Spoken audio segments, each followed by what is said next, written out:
Morbi local crime branch ટીમે વધુ એક સફળ રેડ કરીને વાંકાનેર બાઉન્ડ્રી ટોલનાકા પાસેથી વિદેશી દારૂ અને બિયરનો જથ્થો ઝડપી પાડ્યો છે।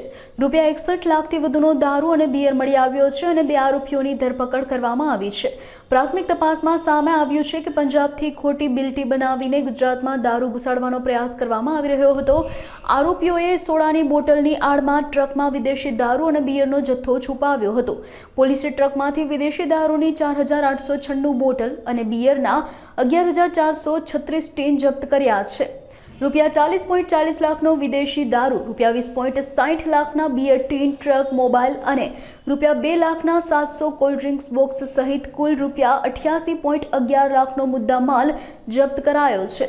આ કેસમાં ઉત્તર પ્રદેશના ટ્રક ડ્રાઈવર નૌશાદ તુર્ક અને ક્લીનર કુંવરપાલ યાદવને ઝડપી લેવામાં આવ્યા છે। દારૂનો આ જથ્થો મોકલનાર ભાઈજાન નામનો માણસ અને માલ મંગાવનાર વ્યક્તિને શોધવા માટે પોલીસે વધુ તપાસ હાથ ધરી છે।